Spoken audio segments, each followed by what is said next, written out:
jalan-jalan ke Damaskus, banyak gunung dan juga danau. Ada apa di bulan Agustus? Banyak remaja pada galau. Wow, galau apa ini? Apa yang terjadi di bulan Agustus biasanya? Ini sindrom bulan Agustus ya, Bisa. ya. Karena memang di bulan Agustus banyak sekali klien-klien yang galau, khususnya anak-anak SMA, di mana mereka bingung pertama memilih jurusan, atau mereka yang dilema sudah diterima di kampus A, kampus B, tapi jurusannya nggak cocok, atau dia tidak diterima di PTN, akhirnya dianggap orang tuanya gagal, nggak berhasil, depresi, ya stres, bahkan ada yang mau bunuh diri mungkin ya. Itu pernah kita dapatin juga. Jadi memasuki perguruan tinggi ini menjadi sekarang jadi tren untuk ya masuk, termasuk dengan gengsi juga ya. Orang tua juga kadang-kadang memaksakan anaknya masuk PTN favorit. Itu wajar sih ya. Semua orang tua sih pengen lah ya. Tapi kalau anaknya nggak berhasil gimana? Nah, cara gimana nih? Pengalaman pribadi. Pengalaman pribadi. Kalau sekarang sebagai psikolog bulan Agustus sih nggak galau ya. Cuma bingung aja sama laporan psikotes harus banyak berarti kan. Kalau bulan Agustus biasanya kan pada mulai orang tua, siswa ya tes minat bakat untuk persiapan masuk perguruan tinggi. Nah kalau belajar dari pengalaman, ya saya dulu juga gitu ya kan adalah korban-korban, ya bukan korban sih, bukan korban ya, tapi ya memang memilih untuk tidak mengambil kesempatan belajar di perguruan tinggi negeri. Tapi diterima. Diterima. Gimana terimanya dulu tuh? Ya adalah salah satu lah ya, salah satu perguruan tinggi negeri, lumayan lah, jurusannya juga yang memang saya targetkan dulu. Cuman apa? Jurusan apa? Kedokteran. Diterima? Oh, nggak diambil? Ya gitu deh gitu ya. Gitu Kenapa? deh. Kenapa nggak diambil? Iya karena pilihan pertamanya psikologi. Pertamanya psikologi. Kedokteran aja ditolak guys. bukan ditolak, tapi lebih kayaknya tidak sesuai minat gitu. Oh, iya. Karena orang tua ya. Ya. Makanya kedokteran, tapi ternyata hatinya psikologi. Hatinya psikologi. Akhirnya ngambil PTS. PTS karena kan nggak ditolak ya sama psikologi jurusan psikologi negeri. Jadi ya harus ambil PTS. Saya juga dulu gimana ya, sempat down juga nggak diterima di ITB, IPB, di UI. Tapi saya baru tahu sekarang loh, rahasianya. Jadi saya pernah nyaksikan saya memberi kuliah umum di salah satu PTN terbaik Indonesia di ITB. Ada videonya di YouTube. Jadi ternyata Allah tuh maha adil ya. Betul. Artinya bukan berarti kita tidak diterima itu maka masa depan kita hancur. Tapi Allah akan memberikan kita lebih baik. Saya juga kaget gitu, saya kumpulin ketika saya pernah ngasih kuliah umum di UGM, di IPB, di UI jadi narasumber bareng sering banget. Kita PTN juga, saya kebetulan alumni di UIN Syarif Hidayatullah Jakarta. UIN Syarif Hidayatullah Jakarta itu ternyata fakultas psikologi nomor 1 loh sekarang di Indonesia. Walaupun dulu orang ketika saya kuliah di UIN orang bilang apa? IAIN gitu, orang meledek kok gitu ya.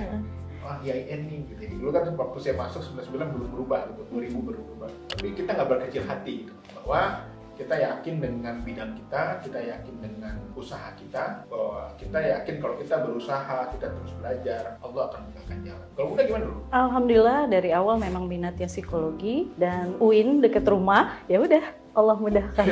Kalau ini tim lancar ya, lancar. Karena mungkin nggak kebayang opsi-opsi lain kali ya. Iya. Gitu.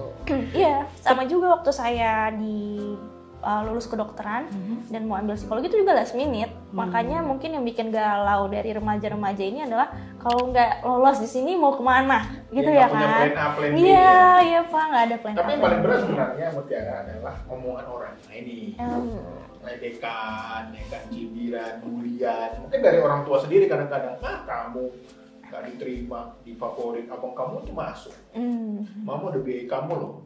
Sekolah mahal-mahal gitu kan, apalagi sepupunya ngomongin ya kan, karena kemarin ada tuh anak yang diterima di sekolah favorit, PTN favorit di Indonesia ini, cuma jurusannya kurang favorit, karena artinya orang tua bangga, tapi yang terjadi justru dibully sama keluarganya, kamu PTN favorit tapi jurusan nggak meyakinkan gitu loh.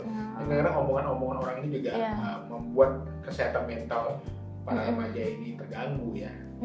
Ada tips nggak Mbak? Gimana sih caranya menghadapi kegagalan dalam studi atau apa gitu? Kalau tips pertama mungkin kalau misalnya kita merasa gagal dan kita sedih itu wajar, nggak perlu malu untuk dan menutupi bahwa kita tuh lagi sedih. Kan banyaknya malah yang kayak enggak, santai aja lagi, padahal dalam hati sedih ya kan. Ya nggak apa-apa untuk sedih dan merasa kecewa itu adalah hal yang wajar. Nah ketika rasa sedih dan kecewa ini sudah terluapkan, baru nih mungkin bisa berpikir aku habis ini mau ngapain ya, mau kemana kemana ya. Baru tuh kita bisa merancang masa depannya akan seperti apa dengan plan yang baru gitu. Jadi sebenarnya harusnya fleksibel aja lah ya. Fleksibel aja. Karena kan tugas manusia itu di dunia ini 5 lah.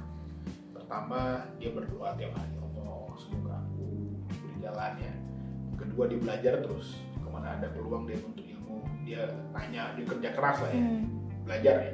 Kedua, yang ketiga dia kerja keras, dia berusaha mencari tahu ya kan.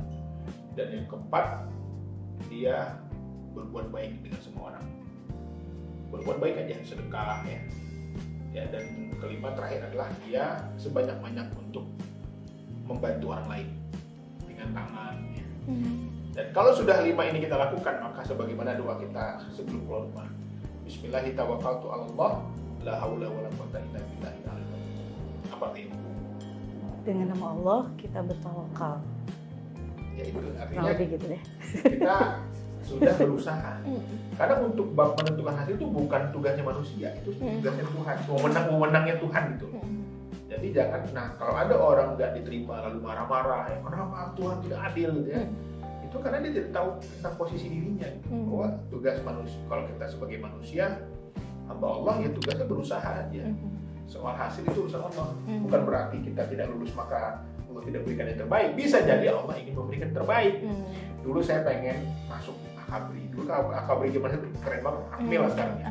Pokoknya zaman 99 tuh tentara tuh nomor 1. Wah, saya udah dari SMP udah ikut karate. Tiap sore itu lari sampai orang keliling, orang kampung itu ngeliat nih ngapain lah si Iqbal ini. Sit up kan. Wah, udah tes gak diterima.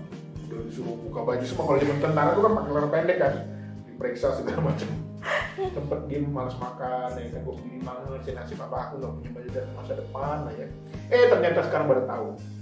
Ternyata Allah memberikan saya itu ingin jadi dosennya para tentara, bukan jadi tentaranya. Sekarang saya pernah ngajar kuliah umum di SSK Angkatan Darat, di Kodiklat TNI AU, di Lemhanas sampai sekarang, di sekolah-sekolahnya kepemimpinan militer. Jadi kita tuh harusnya berhusnuzon pada Allah, bahwa apabila kita gagal dalam satu hal, maka yakinlah Tuhan akan berikan yang lebih baik. Nah, gitu. Jadi dicoba aja ya. Dicoba aja semuanya. Jalanin aja. Jadi jangan baper, jangan down gitu. Gak diterima A, B, gak diterima B, C. Masa Allah tidak akan beri? Pasti salah satunya ada. Terus ada juga nih yang bertanya, gimana sih caranya anak tuh mengkomunikasikan ke orang tua tentang impian-impiannya. Kayak milih jurusan kadang suka berkonflik nih sama orang tua. Orang tua pengennya anak yang ambil hukum, sedangkan anaknya minatnya di bidang psikologi misalnya. Gitu.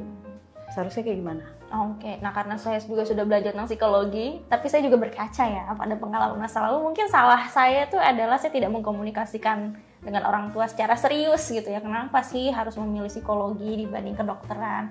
Ngomongnya, pokoknya mau psikologi gitu ya. Atau kalau anak-anak sana, ya pokoknya mau ITB, pokoknya mau itu, pakai pokoknya tapi nggak memberikan alasan kenapa. Apalagi zaman dulu itu orang tua nggak tahu ya kalau psikologi itu mau ngapain ya. Lulus dari psikologi nggak ada lah. Iya, nggak ada. Lulus dari psikologi itu apa gitu kan? Psikologi itu ilmu apa juga nggak gitu ya. Kebetulan karena saya juga dari daerah gitu. Jadi mungkin caranya sekarang kalau misalnya teman-teman remaja yang lagi memilih jurusan mau menjelaskan ke orang tua tuh ngomongnya memang harus asertif dan sebagai orang yang dewasa. Bapak Ibu, saya mau memilih jurusan A di fakultas A karena mungkin prospek pekerjaannya begini. Karena ini ada ilmu yang saya suka, kan saya sukanya hobinya ini. Jadi dijelaskan gitu ke orang tua dengan kepala yang dingin ya, nggak pakai emosi. Ya, supaya orang tua juga anak itu. Ini kan dia pokoknya dia pengaruh konformitasnya tinggi remaja itu. Kadang-kadang dia nggak tahu itu jurusannya, tapi dia pengen karena teman-temannya itu juga ada. Nah orang tua menganggap kita mungkin kan sepengaruh teman nih bacaan. Oke, saya kira ini pelajaran penting di bulan Agustus. Jangan galau, syukuri apa yang telah kita peroleh. Jangan banyak dengerin kata orang. Karena kapal itu tenggelam bukan karena air, tapi karena dia membiarkan air masuk ke dalam. Kalau air itu tetap berada di luar lingkungan, di luar kapal, maka kapal itu akan tetap. Amin dulu guys, bye.